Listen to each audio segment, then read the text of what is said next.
just reminded myself that we are recording. So we're recording this. So this will go up on our YouTube channel so people can listen to it at a later time.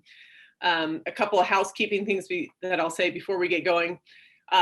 Just want to recognize that there's a lot of good in the world. There's also a lot of violence. So we want to just take a minute to be with some of the families and the people who are really struggling with some police violence right now and really confused and pained by that. So just want to call that out. This conversation, WildXchange, really came from, I mean, most of you guys know this, a year ago after George Floyd was killed, and just needing a space to talk about what was going on. And the heart of WildXchange has always been conversations about social justice. That is an ongoing conversation and ongoing opportunity for action. Right now, we have nothing scheduled for next week. I think we'll take a break and then it's finals week. So we won't have a WildXchange on the 30th either. But then we're going to regroup and see what we want to do for May term or summer. Last summer, we did it through the summer. And so we just want to regroup. If anybody has any ideas or thoughts on what they'd like to do, obviously let us know, reach out to us. So awesome. All right. So thank you everyone for being here. And thank you for helping us celebrate a whole year of WildXchange every Friday, which is incredible. All right, with that, we'll hand it over. Thanks, Kristen. Appreciate it. With that, we'll hand it over to these two rock stars. I'm so excited, Keaton and Andy, that you guys are here to talk about this today. Yeah, tell us what your findings were and lead us in some conversation on masculinity. Thank you. So I will share this.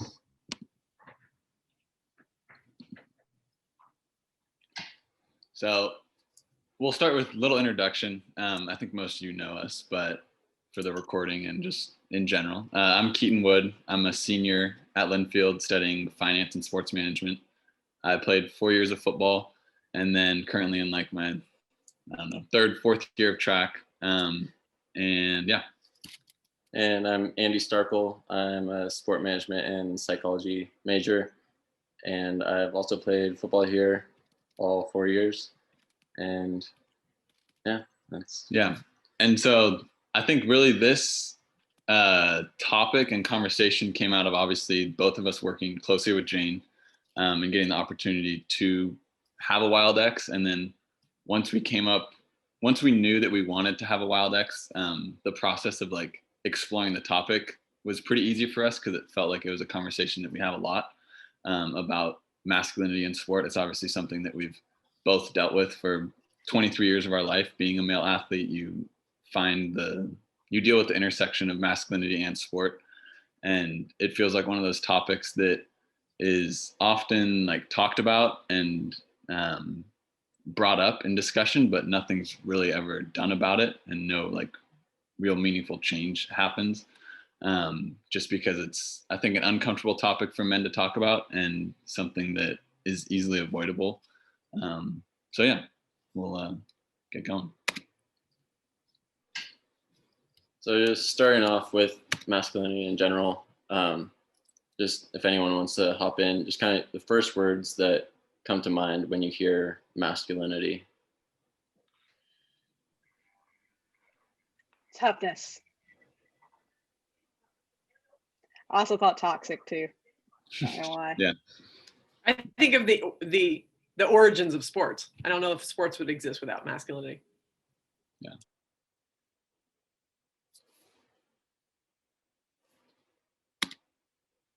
So a big thing is that we've talked about is the fact that masculinity, not in itself, but kind of the definition that we use as masculinity has been socially constructed and has kind of changed through time.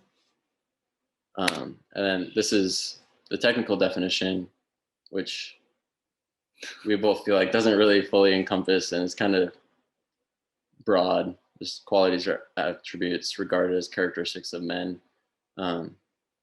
This doesn't really fully capture what either of us really feel that masculinity is and what it represents. Yeah. So kind of playing off what you said, Jane, where did it start? So masculinity in sport, thinking back to like the root of sport, it really formed out of like military training practices back in like the Roman era.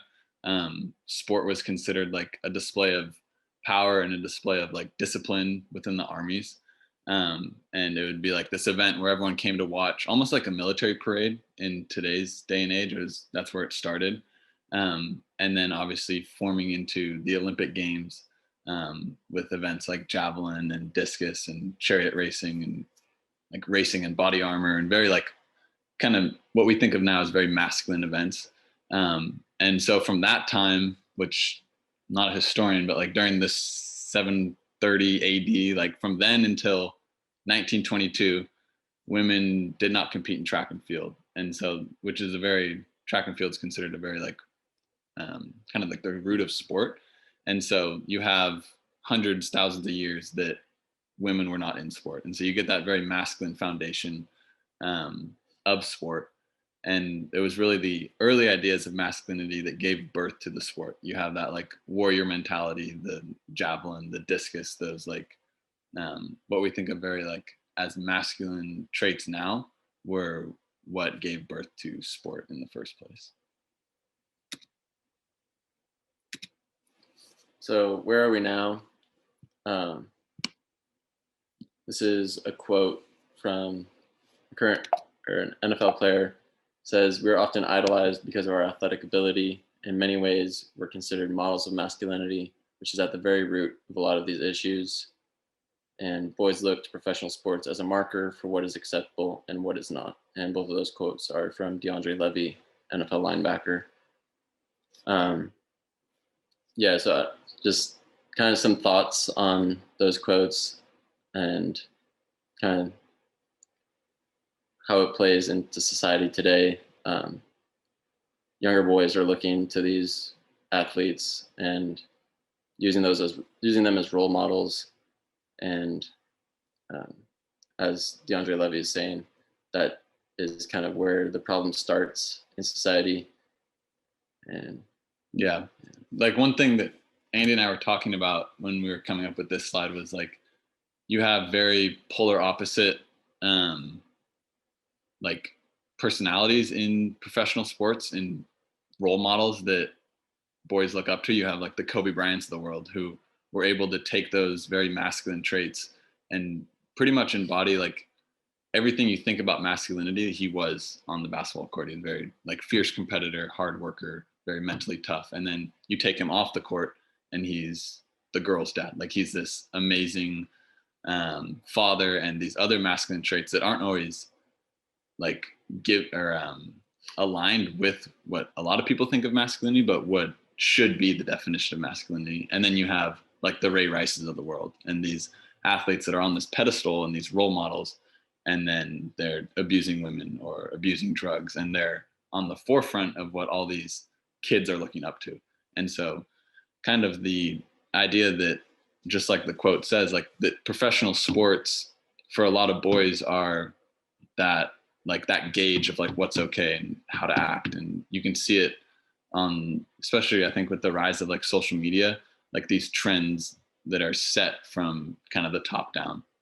And then, so we think that like I think from a young age that we're taught, especially through sport, that masculinity is the opposite of femininity. And so the idea that masculinity is strong and masculinity means leadership and that masculinity means this and this and this. And really what it's telling us is like that means that femininity is like the opposite of all those, that femininity is weak and that it is like their followers. And so I think it goes back to, we were reading an article and this guy was saying that really it shows us like what we're teaching the young men to think about women and what we're teaching them about women, and which kind of leads into a whole different conversation about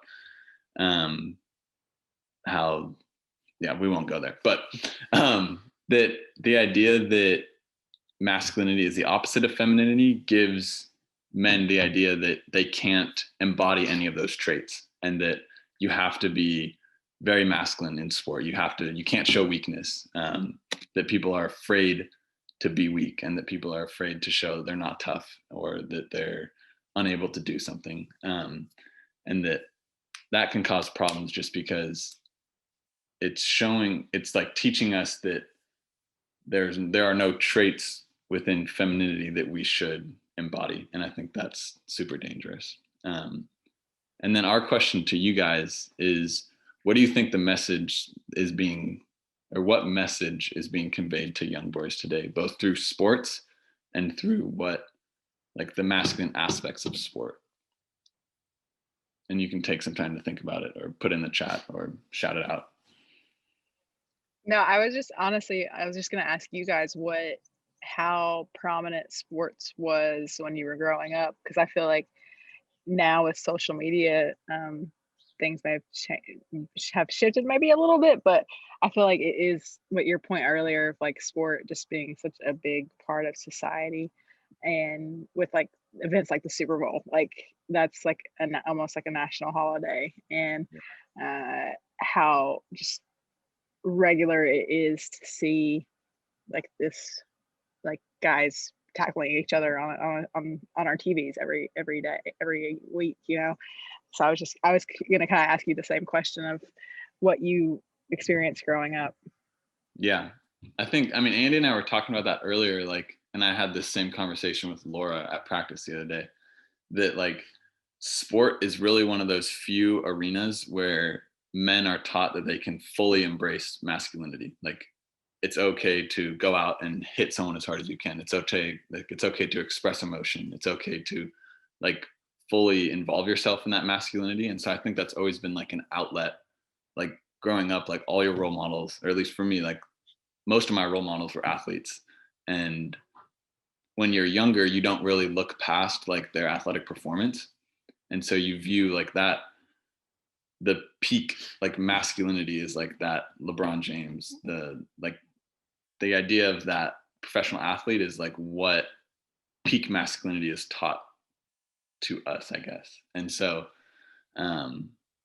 yeah, I think it's interesting because sports is like it's always felt like a safe place. Like sport always seems to be something you can talk about with any of your friends. It's always something that you feel comfortable doing.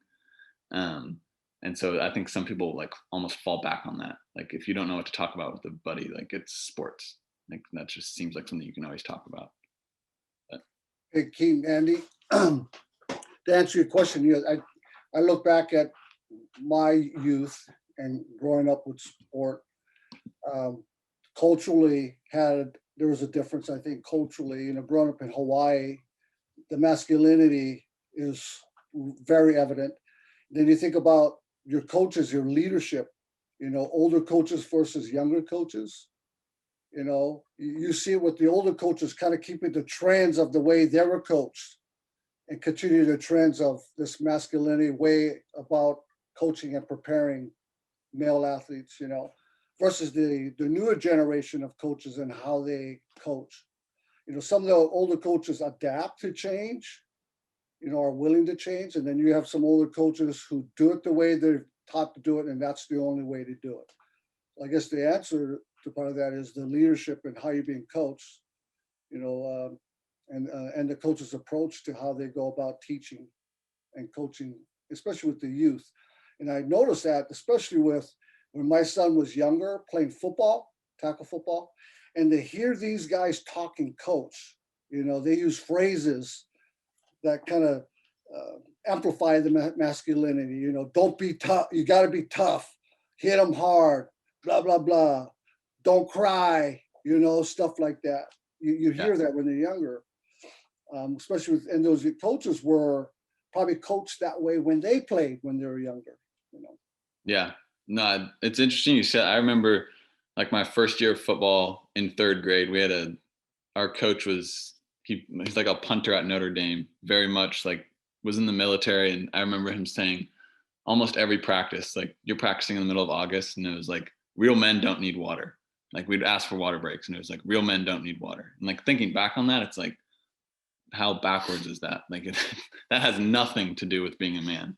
And yet, and you're a third grader, it's like, oh, like I want my coach to like me. I want my players to like me. And so if he's saying that, then like that's what's true. And so there are all those little sayings that are like, they get ingrained in you. And especially, I mean, the younger brain is a lot more malleable than the older brain. So Hey Keaton, one of the other, we're talking about masculinity, this kind of triggers a memory from me when I first became an assistant at Oregon State, and I was around the gymnastics program there. And I remember we were the soccer teams were lifting, and next to us lifting was the gymnastics, and I'm watching them, and I'm thinking to myself, good God, these athletes are pound for pound the strongest, most flexible athlete I have ever seen in my life. And so when you think of tough, I think Doug and I had a conversation about what defines tough, right? And you know, when you're younger and you're talking about your youth football experience, toughness a lot of times comes from a male lens, right? Of all the things that you just articulated. But I would be hard pressed to find tough, strong, pound for pound as we define athleticism than a gymnast. They're not out there. These gymnasts, they do 200 push-ups for breakfast. I mean, it's not even close. And so when we think of in that lens, you know, you can kind of define it that way. But I think toughness, how you define it, it can come from different lenses. And I think one of the lens that often doesn't come into play is the discipline of things, right? The toughness of discipline versus the toughness of, like, you know, collision or strength or power. And so I think that's a lot to unpack, I think, for a lot of us that grew up with that. My father was in the military, so my first youth football experience was in the 70s in South Carolina. And I can tell you everything that you said, you times that by 10 of what I went through. And I think back about those things, like some of those coaches probably would have been arrested, right?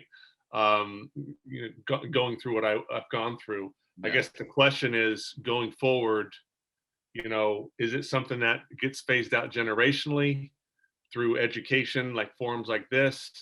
What do you guys think as far as solutions to kind of get the proper definition of masculinity and femininity? Yeah, that's something we both talked about, and the fact that, like, we feel like it gets talked about a decent amount, but then there's nothing really done about it, and there's no next step taken. And that was also why we wanted to do this. Like, we've had these conversations going through football and everything and talked about masculinity, but we wanted to kind of take that next step and have this type of discussion and get more people involved in the discussion and actually kind of get some ideas flowing of how we can progress. And have you guys thought about how, you know, that one of the key buzzwords is vulnerability, right? You know, have you thought about how to include vulnerability as a part of a person's being, that it's not a matter of femininity or masculinity, it's a matter of vulnerability? Because, you know, a lot of times we can see vulnerability as a sign of weakness, right? And anytime you see a sign of weakness, it's not strong. So if you're not strong, then you're not masculine, right? That from that perspective, how do you guys think vulnerability can be factored in as a pillar that stands by itself, just for someone to have, you know, a growth mindset and mental wellness? I mean, I think vulnerability is one of those things that Andy and I have talked about, and that, like, reading, I don't know if you've read any Brene Brown, but my mom turned me on to her books, and I've loved those. And I think that, like you said, vulnerability has been, like, viewed as weakness, but it's really not. I think that it's one of, like, the strongest things you can do. The fact that you can, like, dive headfirst into something that's super uncomfortable to talk about or super uncomfortable to do. And I think, like, Coach Heyer and I talked about this with locker room talk, like that aspect of, okay, all these things get said in the football locker room, and you can go home and say how like you don't like them or you need to change that. But if you're not in the locker room and willing to stand up to the kid who said it in that moment, then it's a cycle that's going to keep going. And so it takes someone that can express that vulnerability and say, hey, look, like, I know you might have not meant it, but like, this isn't cool. And once, I think, as a peer of these athletes, like, it takes us to stand up for it, to kind of change that stereotype. And so I think that in regards to like masculinity and femininity, it's like, I think it takes the athletes showing, and it is, I think, going to be a generational change. Like, these aren't traits that are representative of masculinity. And we were watching this TED Talk the other night talking about how, like, really as parents, you don't need to like raise your kid to be masculine or feminine. Like, just raise them to be a good human. And like, you don't need to express those traits onto them. And so I think that those, like, that trait of vulnerability is both masculine and feminine. Like, there's no, we've put all these things into a box. And so, and we'll talk about it a little later, and talk about, one of our last slides talks about kind of the steps forward, but Well, Steve mentioned what can be done, and I think it starts with the youth programs. Coaches being educated on just coaching, and there's certifications, and there's education things that people can do to be better coaches. And something I did when my son was playing and I saw some drills, I talked to the coaches. I told them those are stupid drills. They're doing some drills, they're trying to make them tougher. Well, they're just stupid drills. That's not going to make you a better football player. So I talked about some drills that you have to do, drills that are correlated to the position that they're playing. You know, the old monkey rolls, and then the hitting drills, the machine gun, rapid fire stuff. So a lot of things have changed because of safety reasons. I mean, you did some drills where you put a guy in the middle and guys are around, they call a number and guys just come out of nowhere and hit each other. They're doing that in the 3rd, 4th grade. Not safe, it's a stupid drill, but somebody needs to call them out and say, that's not a good drill. That doesn't make you tough. I think, and coming back to something you two said, Andy and Keaton, a while earlier, is that talking about how masculinity is thought of as the opposite of femininity. And just, again, one of those, I feel like if we had a cultural road of potholes that we keep stepping in, it's binary thinking. It's just thinking that everything's the opposite. And so if we decide that these two, if there's only two, right, there's not a spectrum, if we decide there's masculine and feminine, and then we compartmentalize, as you've said, like we put certain traits with masculinity, then therefore you can't do the other if you're thinking that there's only two ways to be, right? And so one of the things that you guys said that I thought was really fascinating was thinking about when you're on the field, or when you're on the court, or when you're in the peak of an athletic performance as a male, you're allowed to show full range of emotion in that moment. But really, going back to that binary thinking, I know from growing up, even in career advice that was given to me, is don't ever act emotional.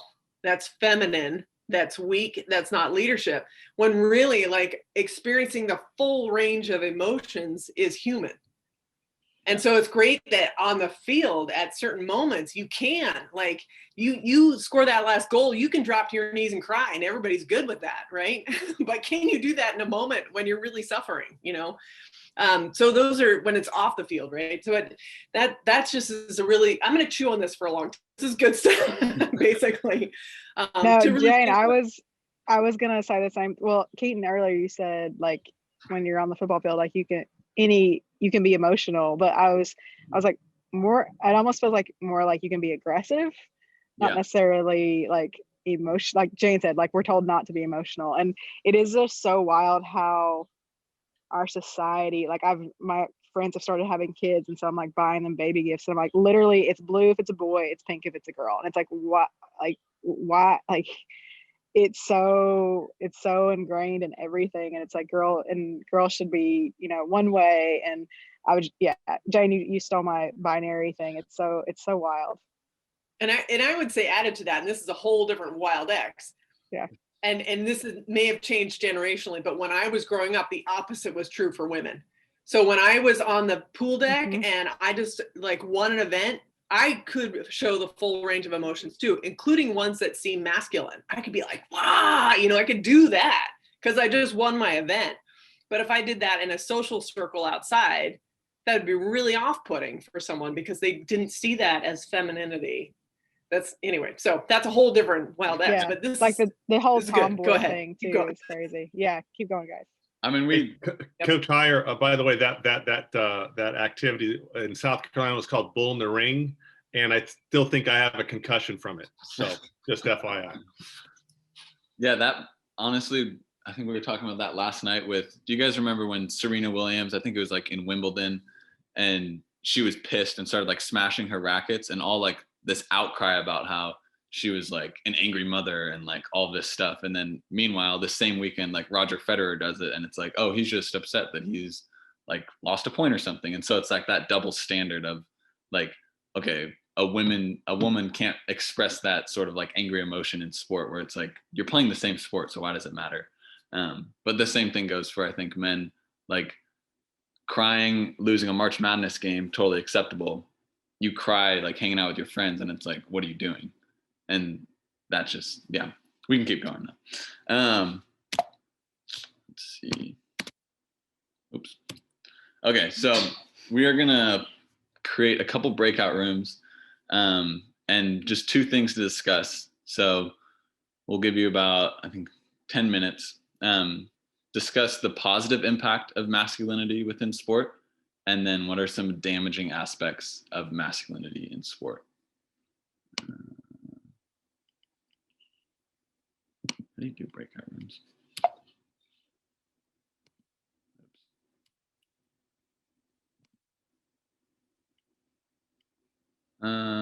How do you do breakout rooms? I was gonna say, Keaton, do you want me to do them? And then, because I Yeah, I you think I can Great. do them as a co-host. How many we want to do? 3? That seems good. Yeah, 3 would be great. Okay. All right. You should be getting rooms.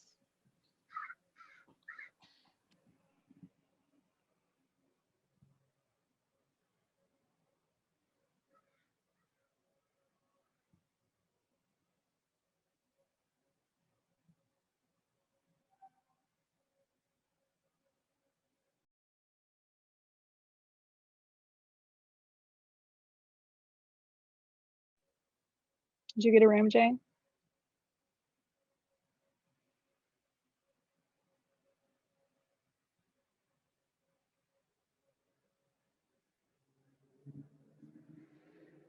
Can you hear me, Jane? Yeah, I can. Sorry. Oh, no, you're We'll do good. our own little breakout room. Yeah, this is Okay. great. Awesome. What are we looking at? I feel like, yeah, I feel like we could, probably because we're hosts is why, because I think Yeah. we could be able to like pop in, but I'm fine with this. Positive, at first I was thinking like the fact that it does create like a brotherhood kind of, could be kind of, I think maybe attached to masculinity, but gosh. But really, that's emotional ties. Right. Masculinity positives. It's a hard one. I know. Because I keep tripping up over that definition of masculinity. Associate. Right.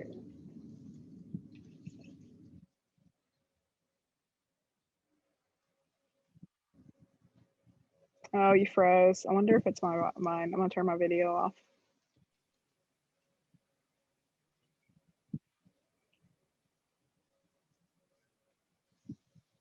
Are you still there? Yeah, I'm here. Can you hear me? Okay. Yeah. I don't know if it's my internet or yours. You just froze on me. I just closed everything else I had open because I think it told me I was unstable. You can always turn your video off. That helps. Oh yeah. As much as I want to see you. You look I'll do that. super cute and summery. Hey, look, summary here too. Yeah. What were you saying the definition? What was the definition? Well, I'm saying going back to that definition of characteristics aligned with what we think of as men or male, but it's a social construct. It's really, if you're thinking about it as a range of emotions or range of qualities, then it's really hard to say what masculinity does positively and negatively for the sport, because for sport, because how do you define it as masculinity? Yeah. Yeah, so I'm struggling with that. But Yeah, I am too. if we think Like- of, oh, go ahead. No, I was just thinking of, because the only thing I could think of was like, well, like, and all men or masculinity in sport, this idea of, I'm trying to think too, if like women being masculine, what's positive about that? Yeah. Like, Well, maybe it's like the empowerment of your body, the strength of your body.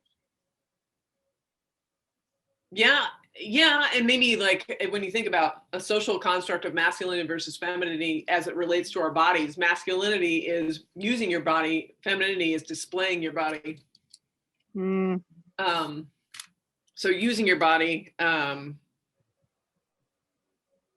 is useful because it's the basic construct of sport. It's being able to have freedom of movement. yeah. And like not worried about, you know, your boobs hanging out or something. Right. Yeah.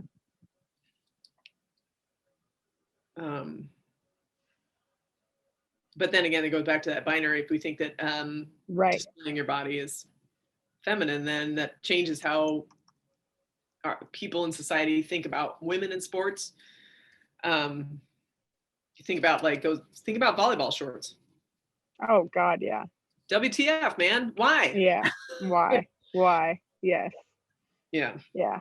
And you know, and then you think about too, like men displaying their abs, you know, like should that Mhm. like that? I don't necessarily think that's feminine. I think that's, I don't know. True. That's hard. That's really hard. And like, again, like I keep waiting for Kenna to come in and like give us a mic drop Mhm. about there's no like the fluidity of gender, and Right. because and like I like that they pointed out like it's a social, just like race is a social construct, Mhm. and it's so pervasive though, like gender roles. It's something I can't, like you can't get past, like for so many people. Mhm. Yeah.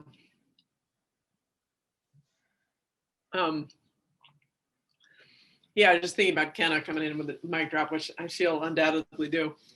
Oh yeah. At some point. It's when I guess when if I had to think of the negative side of masculinity, or the negative side that I can see of masculinity is really not so much the masculinity itself, it's locking into a concept of masculinity that it then limits your own expression. Right. Yeah, it's this whole playing into what that means in so many other ways. Mhm. Oh, yeah. Yeah. And then it says too that research indicates that some behaviors considered masculine are biologically influenced. That's interesting. I want to look at, and this is on Wikipedia, of course, so take that with it with.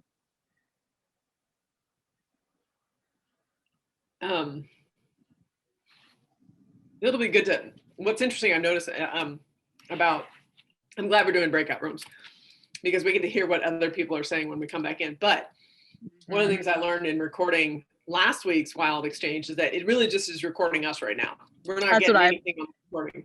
That's what I was going to ask you. Yeah. That's what I was going to ask you. So. Yeah. So I think, which is fine. Well, it's not so much fun for last week because I was the only one not in a room, so I was just by myself. But yeah.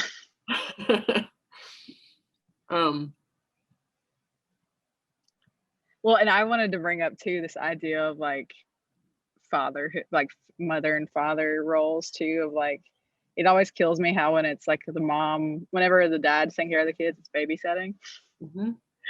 Because it's like, but it's like it's your kid. So yeah. One of the things that we always say too in so many other conversations is that representation matters. And if it's the same deal if you're thinking, if you have a mom and a dad, it's important that everybody is, that I'm able to see different traits and qualities and a range of emotions from my mom and my dad, so that I know that those are okay for me to experience them, right? To understand that what's going on in my body and mind is normal. So it's not just representation as far as a person, being a person of color or seeing someone who was like you. Oh yeah. On the outside, but. Dog, say hi. I'm gonna close the rooms. It's been about 10 minutes. Okay.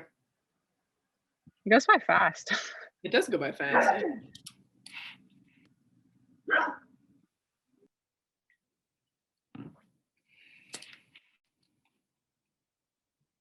Hey, Anna. Can you send me back to my breakout room? I accidentally left. Oh, I was going to tell them something. Hi, well, Steve's here. Yeah, you can finish your story, please. Okay. Finish your story. So I started lifting 10 years ago. And so what I've seen in those 10 years I'm in a lot of powerlifting women groups and things like that. And what I've seen is that at least participating in lifting has allowed a lot of women to be confident in their masculine traits and not feeling like they're in this box where they have to just be feminine and they have to be like gentle or, all the other expectations, like you're fragile is one of the big ones that is on the opposite end of masculinity for that point. And they've been able to embrace their masculine traits more while also maintaining all their feminine traits. So whatever they want to wear, however they want to portray themselves, that's all good too. So it's been really interesting to see just across the past decade, the differences that are there. I mean, then again, there's still like, are you engaged in your sport or in your field? Like when I'm in the gym, I still feel like there's a lot of expectation that like, oh, this old lady, what does she know? Just like looking at me and judging me based on all those factors versus, hi, Andy, versus when, like I'm at home, they're like, oh, you're just a mom with these kids running around. And so when I'm in the gym, it's a lot easier to like pose up, I feel myself like holding myself differently and like act differently. And so I think engaging in maybe sport broadly, I don't know, powerlifting is like my only thing, but at least engaging in powerlifting, it gives you a place to explore the confidence parts of masculinity, to explore some of these really good aspects of masculinity that you can have. So I'll stop.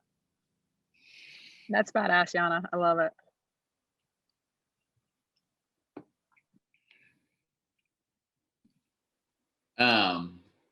I know the things that we talked about in our breakout room. What were some other we caught the last end of that, what Yana was saying about masculinity, but what were some of the positive aspects that came up in discussion?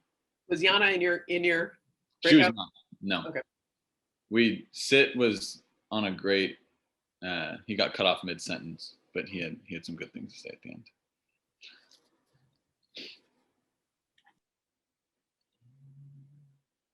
You want me to go off on that again?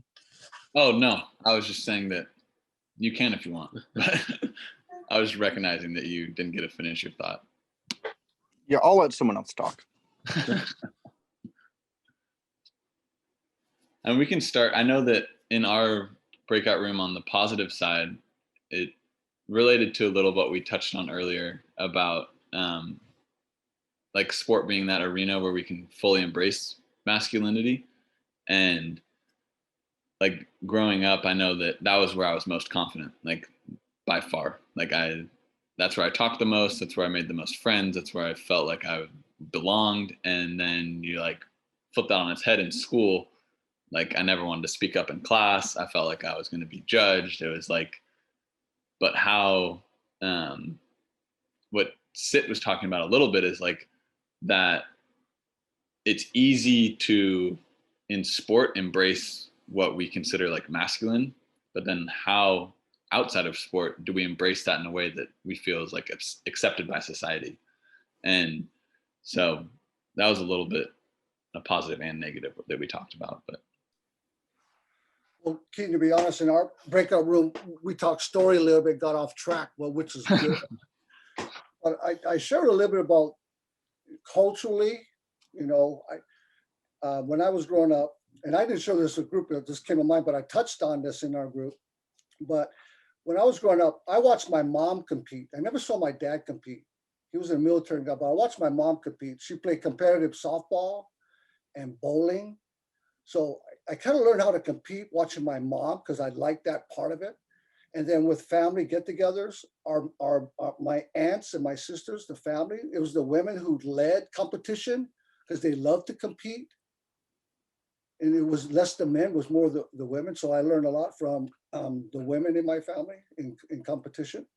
So I guess that was a positive way. I don't know, you call it masculinity, but I call it to compete, the will to compete. I learned from a lot of the females in my life. So Yeah. Well, and Doug, wouldn't you say also that wasn't it a matriarchal society essentially? Matriarchal in what aspect you mean? And I thought I remembered us talking about this before, that you and Nat had said that Native Hawaiian culture and Native American culture had mostly matriarchy, matriarchal rule. I don't know. You're breaking up. Well, yeah, like culture, I can share a little bit, like the Polynesian cultures and old Polynesians were that. I'm not sure who's frozen. Yeah, well, the men cook. Okay. Okay, the men cook, and that's part of what growing up. The men cook. You learn to do it. It's just different.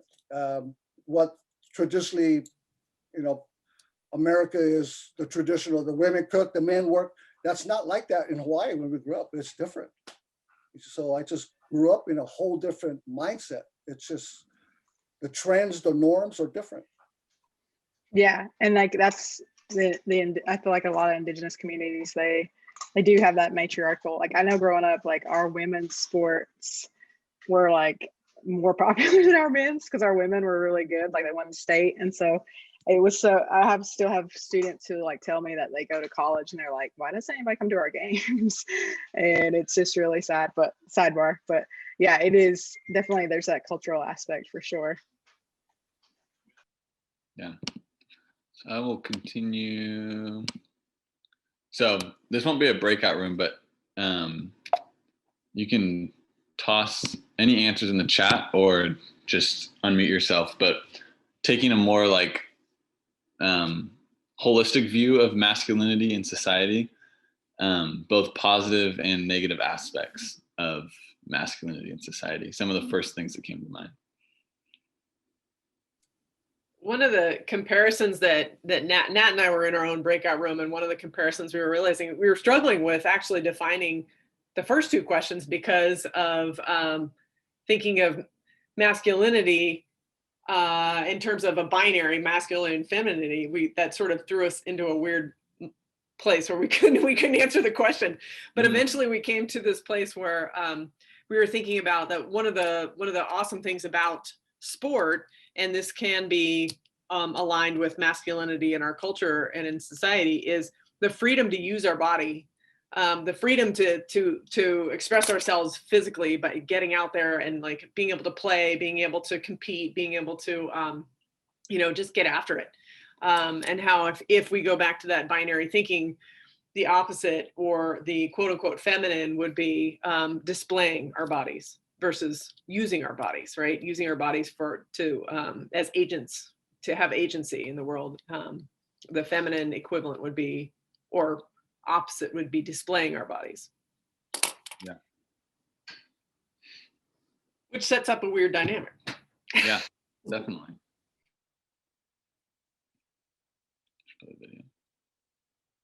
So we have this little video we're going to show, and then we can discuss after.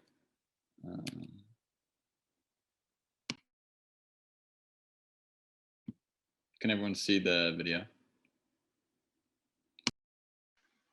I see it. Yeah.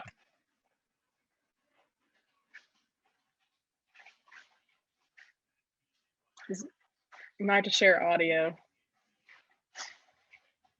Not sure if it did that.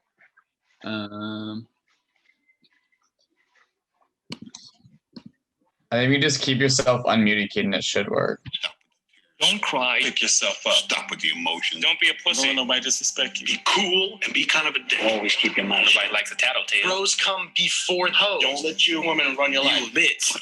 Get laid. Do something. Be a man. Be a man. Grow some balls.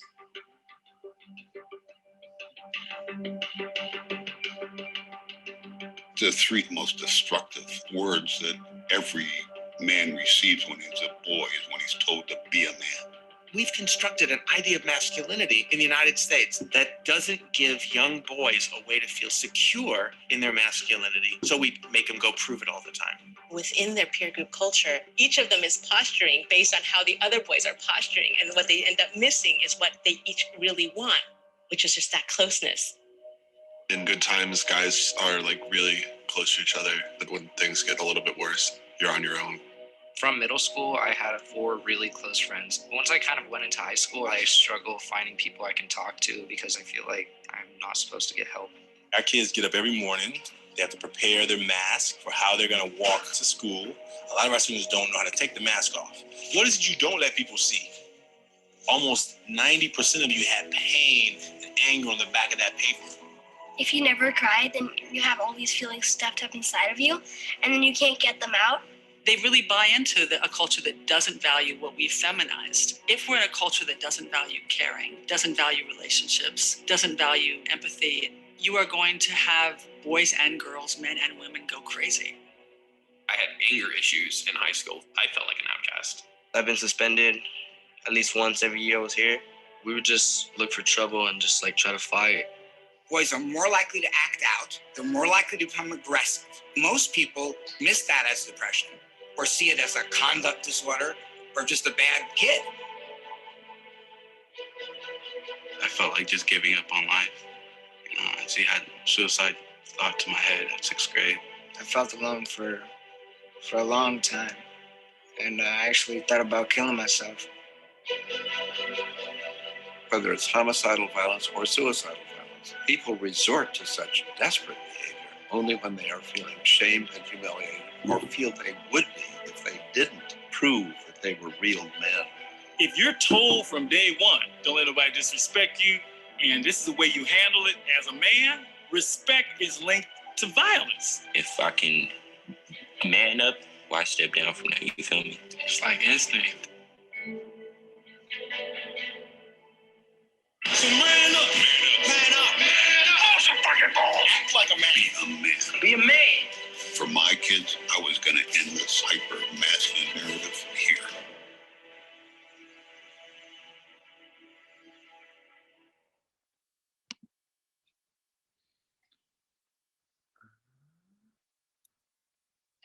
Okay, so that was a trailer to a was it a documentary? Yeah, you can talk about it. Which I encourage anyone to watch. It's really well done. It's won a lot of awards. But yeah, I guess what were just kind of I know there's a lot in that, but what were some reactions that you guys had to that video? I heard all those words, those phrases.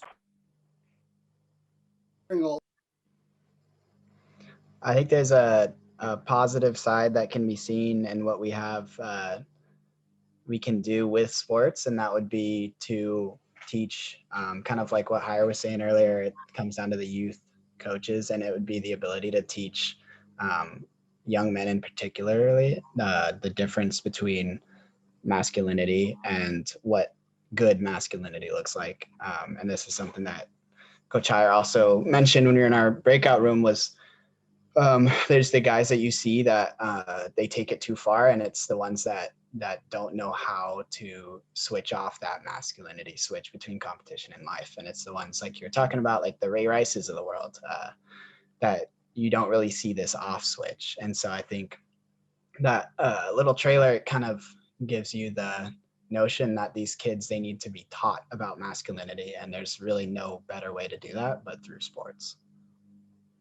Yeah, I think that's very true. And I think that you touched a little bit on one thing that we brought up in our breakout room before was the idea of, I don't know if you guys have heard of the term like the toxic jock, which is basically this idea that like super successful athletes specifically in like the more what are considered masculine sports like football and those sports, that like the ones that are super successful tie so much of their identity to that success and to that like basically ultimate like masculinity, like you're the best football player on the team, and then that it takes away from so many other aspects of their life that they either, like you said, John, don't know how to turn it off in other aspects of their life, or just don't pay attention to it, whether it's school or relationships. And then Sit is no longer on the call, but he was talking about how, and Andy was saying how that it's like as you come to your end of the time as an athlete, like you have to learn how to be a member of society and how to turn that off. And if you've tied your entire identity to that sport, that it is hard to do that. And I think that's a whole nother conversation. But Hey, Andy and Keaton, I guess something's been kind of wavering in my mind too. It's just kind of the flip of this is where the perceptions of someone that's masculine or being judged. So like not approachable, someone that's 6'4", 280, All-American football player, you know, and they see him and then no, he's not approachable. No one wants to talk to this person because they're afraid. They don't know this person at all. A lot of times you're prejudged about how you respond or how you act with people based on how you look and who you are and the sports you play. Mm-hmm. So maybe that's a negative part of the perception of being masculine. To be honest, I've gotten that.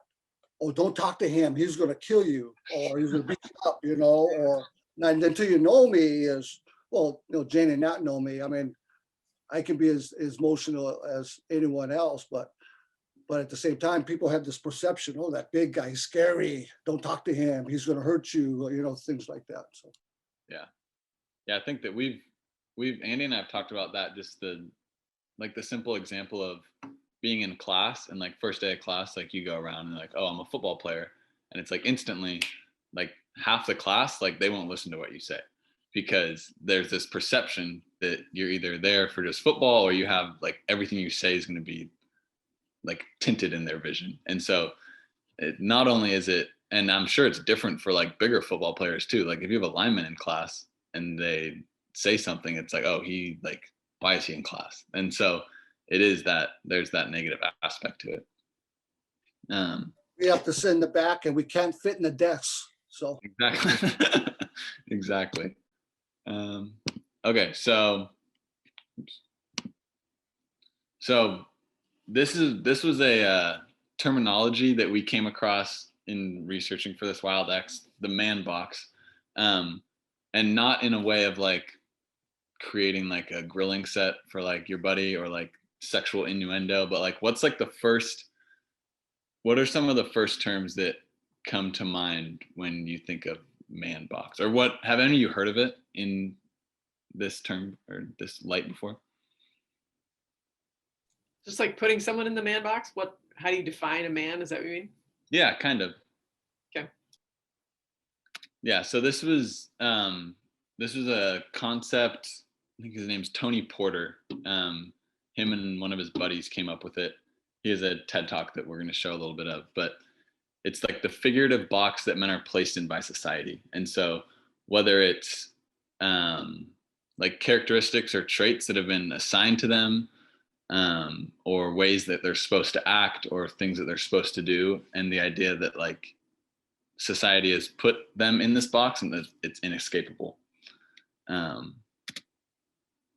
So you made things like don't talk about your feelings and your emotions.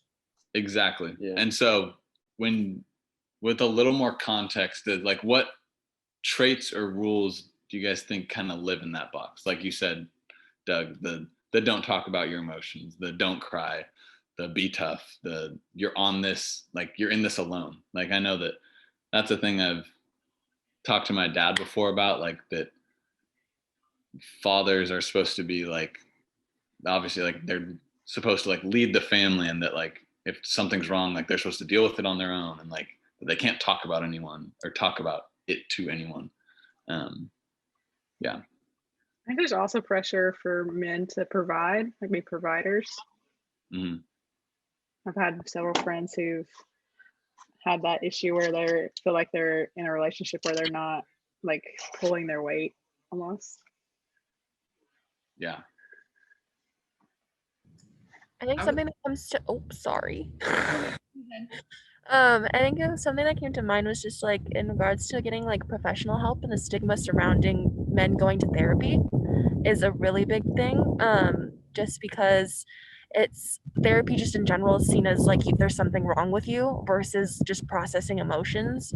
And so like within regards to masculinity and hypermasculinity, it can be seen as weakness. That's the first thing that came to mind. Yeah, I think that's something that even just stems from kind of what we talked about before. Like guys won't just talk to other guys about their emotions. And that's really, so many things could be avoided with guys are just more willing to be more open and more vulnerable, like we talked about, and just talk to their friends. And that kind of is a really basic level of therapy for a lot of people, being able to have that vulnerability. But Kind of makes a good point. You see the same feelings with some of the guys who don't get help when they're struggling academically, because it's not the makeup of being tough or a man if you're getting help. Yeah. Yeah, I was just going to say, related to that, Doug, is that oftentimes in my role, because I end up talking previously when I was an academic advisor a lot more than now, but I talk with students about academics, is if there's an emotional aspect of the conversation or something that they're concerned about expressing, they end up not expressing anything because they can't get, oftentimes I feel like people can't get the words around what they're feeling about the situation. And so therefore can't really share a whole lot more about like, here's where I actually sit in my class right now, or here's what I'm concerned about, that I'm going to fail this class. You know, like it takes a lot sometimes to get an 18-year-old to talk about those kinds of things. Well, and along those lines, I think confidence sometimes is related to masculinity too. Like if you're not confident enough, you're not masculine enough. And I'm really sorry I got in so late to this conversation because this is awesome. I'm going to have to go. But I really love this. I'm going to watch the recording. No, thank you. Thank you for joining. And I think along the lines with confidence is like that competitive aspect. Like I think that like I've had friends, it's like, oh, I'm like competitive in every aspect of my life. And it's like, that's like a badge of honor to like be competitive in everywhere, which like, I think there's some good to it. Like if you can use it in a good way, but I think competitiveness on the field and competitiveness in other aspects of life can sometimes be damaging. And really, I've seen it ruin friendships. So, but we're gonna play this video. It's a longer TED Talk, but we're just gonna play the first few minutes where he talks about the man box.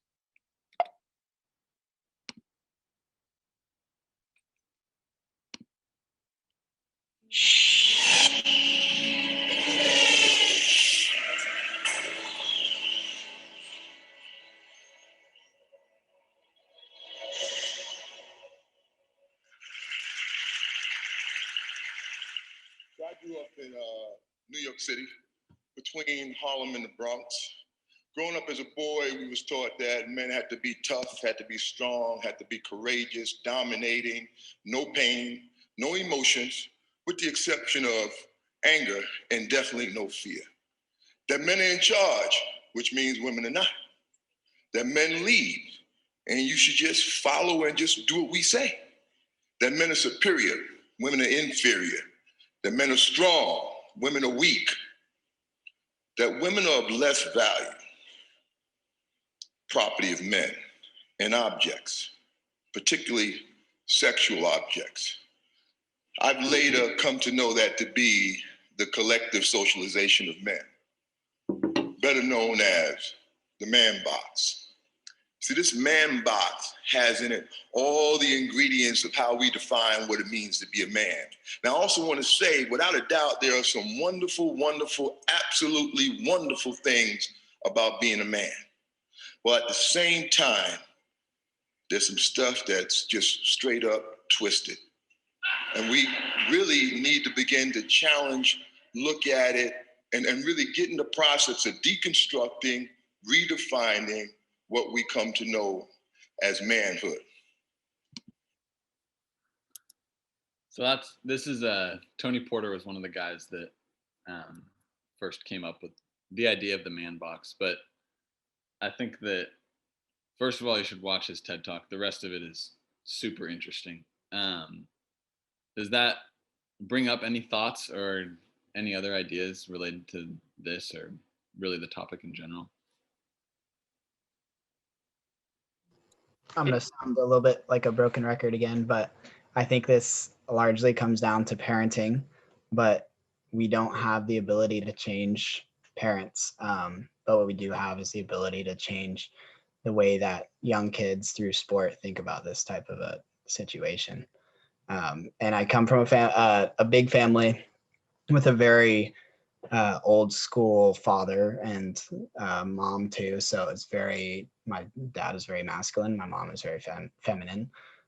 And so that's something that I wouldn't change for a second because it's made me who I am, but I also have to be thankful for great coaches in my life that changed me at a very young age to look at it differently. And I think that's what we need to seek to do in young athletes. Yeah, totally agree with that.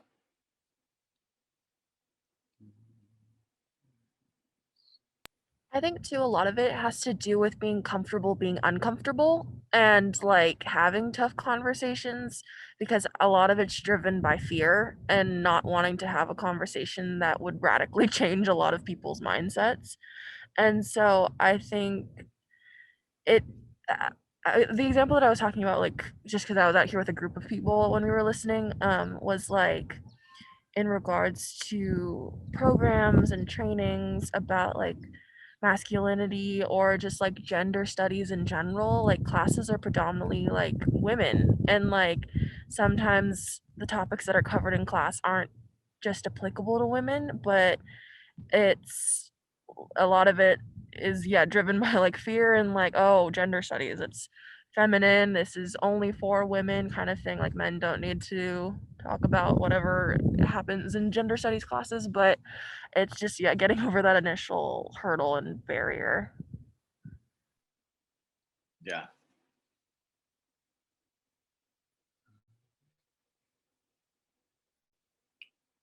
So moving forward,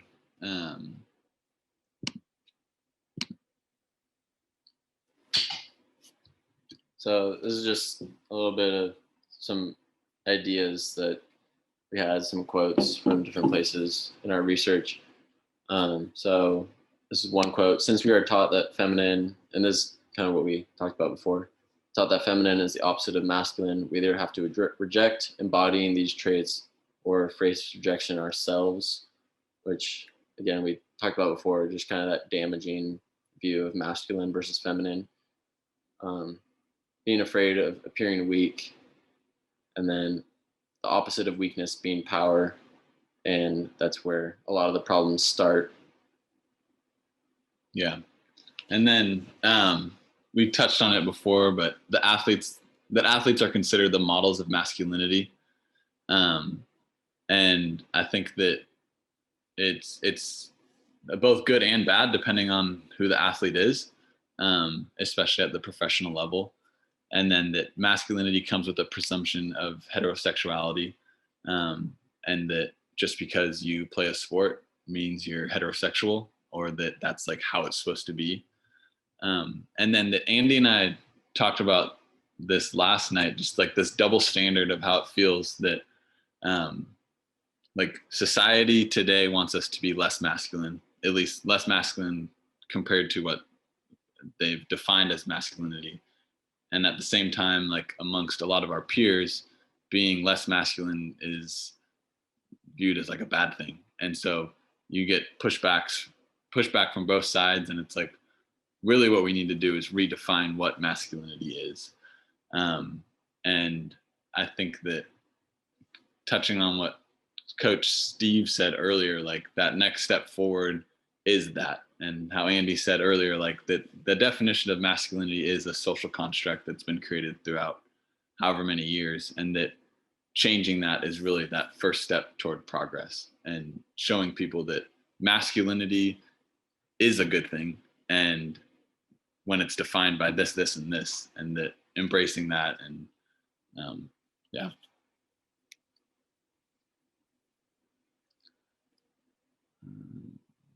And so before we move on to our last slide, any thoughts on any of these topics, or really any other points that were brought up throughout the discussion?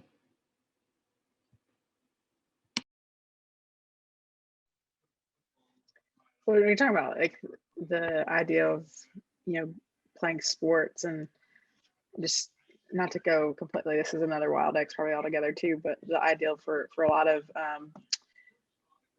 women, playing sports, it's like almost like they're, thought to be lesbian or thought to not be heterosexual. And there's those stereotypes too of like, you're like butch, if you're a woman and you play sports. And so it's interesting how per kind of that ideal of sports for different genders. But then just too, I've been learning so much recently about trans athletes and transgender individuals, and that dynamic of gender fluidity too, and how again, just moving away from that kind of binary. Yeah. And I think that's what Coach Simmons was talking about, how like gymnasts earlier, like I think that that same like label put on them if they're a gymnast, like, oh, that's a feminine sport, or like and in reality, like that's some of the toughest athletes in sport are gymnasts. And so taking off those labels, and yeah. And not making assumptions when you see a trait that you associate with masculinity or femininity, making an assumption about other aspects of a person's life based on that. Like, why would you assume their sexual orientation based on that, or what their values, or how they spend their free time? Like, just a lot of boxes that are out there. Yeah. And like you guys said about like football players too, like the ideal that like, oh, if you're in a class and you tell people you're a football player, like I honestly try not to think about what sports people play, just because I like don't want to try to have those like stereotypes. Yeah. Because it shouldn't matter. A couple things I just think about. One way to help is leaders, whether men or women, are asking our athletes, how do you feel? Having a simple conversation is how you feel today, you're happy, sad, be able to start a conversation about how you feel, and I think that will be a great start for a lot of us, whether it's youth sports, classrooms, practices, having those conversations. And the second thing I've seen, food for thought. Did you know that I was a cheerleader? How would you think that I was football, wrestling, and judo high school? Then I helped with the cheerleaders. I was on a cheer squad for a year. How do you think the football players reacted when I did that? Oh, I know how they reacted. Yeah. Someone's got, you got to break these trends. It's just kind of like, get rid of the damn thing. You know what I mean? And talking about like the breaking the trend thing and the stereotypes and like asking how you feel. Andy and I were talking and watching this TED Talk, and this guy was talking about how like with men, the conversations about like sports, women, and politics come super easily. Like we can talk about that all day, like no issue, but that men can't talk about anything like real. And especially like guys our age, like the conversations are very superficial, and that like actually getting to know each other and getting to that like next level of kind of like friendship and like that emotional side of it is super important to kind of building the next generation. But that's something Andy and I've tried to do. Yeah, I think we've done a better job. Now I really appreciate that you two are sharing a screen. Like punctuation to your point. Yeah. Well, isn't this another version of systemic? Right. I mean, I know a lot of the conversations have been around systemic racism, but this is also systemic. It's kind of, if you grow up and it's baked in the cake, and this is what you do, this is how you're supposed to act. And it's been so long that, you know, none of us were around when, you know, maybe this actually all started. It is systemic, and it's unpacking a lot of stuff. When you unpack that kind of stuff, whether it's gender, whether it's talking about masculinity, femininity, whether it's racial injustice, you're talking about upsetting the apple cart. And that's why these conversations, I think, are absolutely critical. Yeah, definitely.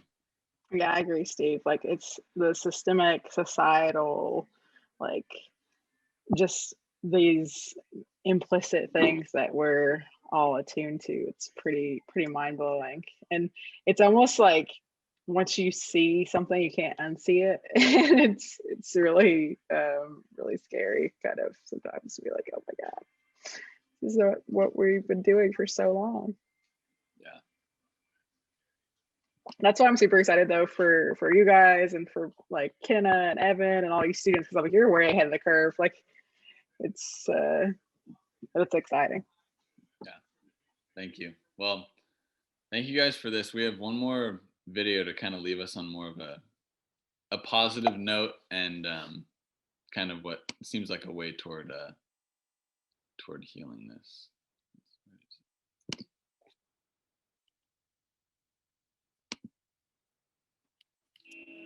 Yeah, man.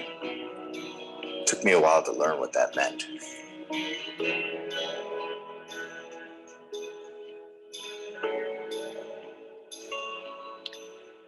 Act tough. Be a man. Oh, I don't know what you mean by that. Unafraid. Courage. Strong.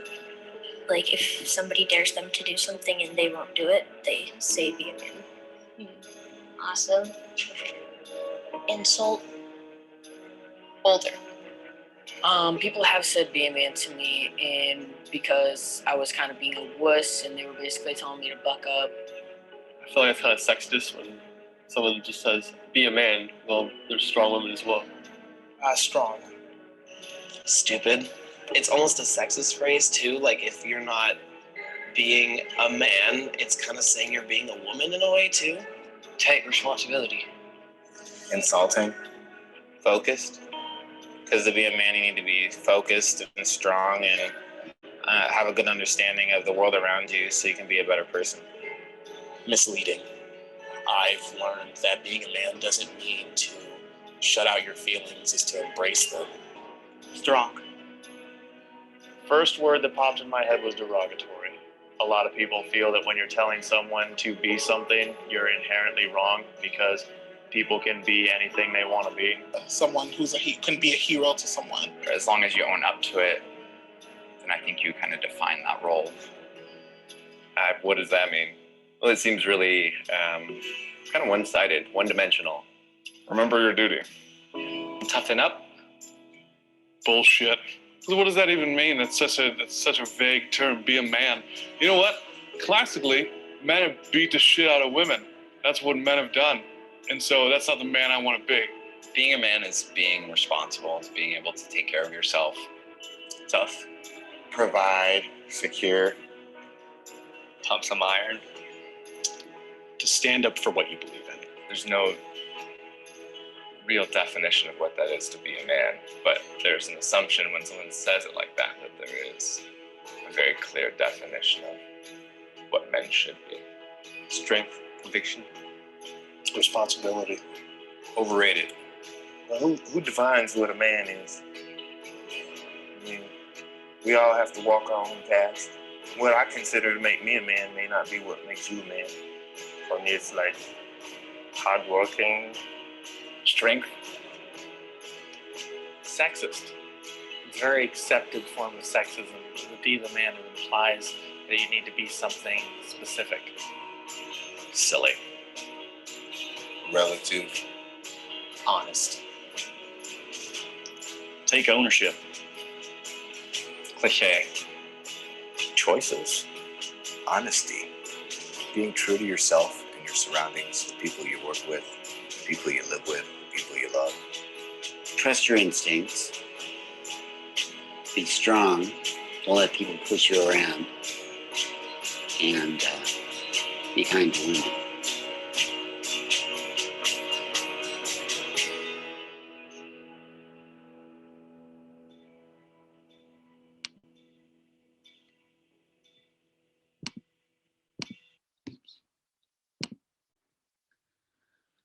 So that was a video that we stumbled across kind of, I don't know when you found that, but it felt like it was kind of that beginning of redefining what masculinity and the term like be a man is. And so it feels like that's kind of like, that's what we want to focus on the next step forward is masculinity is a great thing. It's just how we define it as is what needs to change.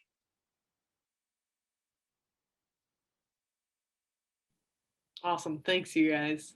Yeah. That was a really great conversation.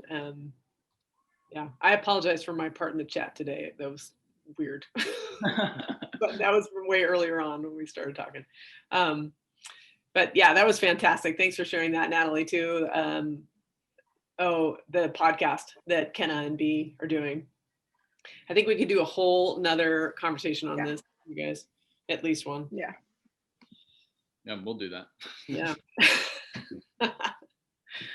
If you're here for grad school, might as well, right? That's true. Great graduate project for sure. All right. No, that would be something really good for our coaches of our men's sports to kind of lead, to be honest with you. Mm-hmm. And the question is, can you win and compete? And you only have to be in this masculine frame of mind. Absolutely. Make good decisions and be good human beings in this masculine frame of mind only. Can you have great relationships, be a great dad, leader, and only in this masculine frame of mind? There's got to be balance in your life. And masculinity can be very attractive. Can be very attractive. I think a lot of times too, it's it's an either or situation.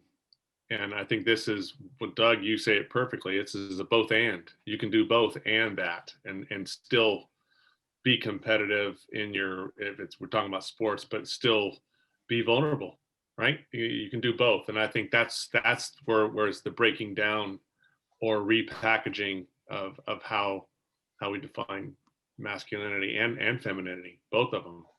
I think that that's why I think Kobe Bryant is one of like the perfect examples of that. Like probably the most fierce competitor that we've seen in professional athletics, and at the same time, like also one of the biggest supporters of women athletics and being a father, and like that other like so in touch with the emotional side of who he was and standing up for what he believed in. And so showing that it is like a both and kind of situation. And the fact too that he's like still like he was still human, like he still had like the issues that happened and kind of overcome that. Like that's the thing, is like no one's perfect too, is like we're all kind of works in progress. Yeah, and being able to acknowledge that and admit like, his mistakes, but also committing to getting better and progressing for the future.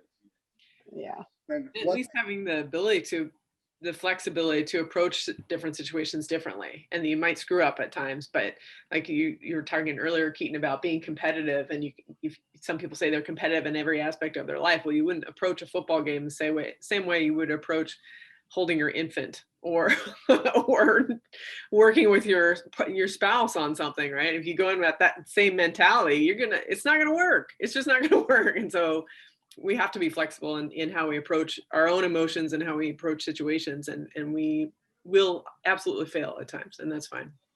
And then Keaton, isn't it strange that we don't hear about great role models, guys who are great family men? You only hear about the bad ones, because the media, everything's portraying these people, the things they've done wrong. We got to change that to where you hear stories about athletes, role models who are also good men and good family and good people. We don't hear enough of that. And I've heard of some good actors who I can't remember the name, but there's a lot of good actors who are athletic, good actors, and you don't hear about their families because they're still married, they have multiple kids, and they're great fathers, but you don't hear their stories, which is sad. Yeah, they like to write about all the Hollywood breakups. I mean, it's the same with athletes too. Do you hear about good athletes who are great fathers, who are great leaders in the community? You don't hear about that.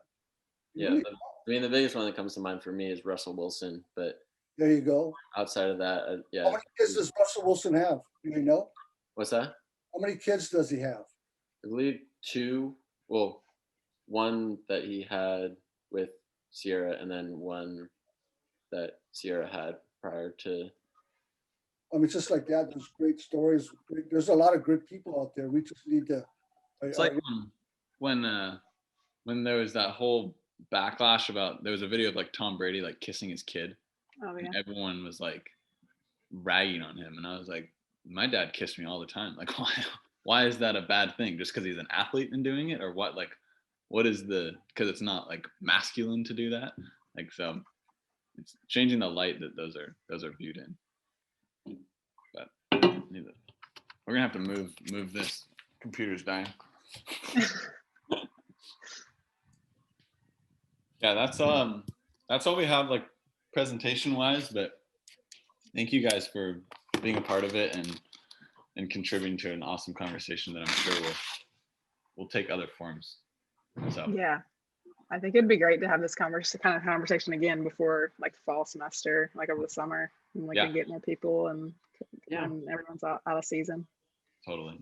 Yeah, I think it starts with, I really want to, like we both, Andy and I were talking about, like getting more men our age involved in these conversations. I think is really where it starts, and so any way we can do that would be awesome. It's a good thing to think about. Yeah. Ideas on that. Yeah. Got to get the head of the snake. Yep. Head of the snake. You got to get those leaders, those guys who can speak up and get things done. Yeah. I got to head out. I got to go help the Hawaiian Club. I got to go set up some things. But great job, you two. Yeah. Great job. Thanks, everyone. Aloha Friday. Have a bento. Yeah. Enjoy the weekend. Thank you, Good job, guys. Thank you. Thank you. Thank you.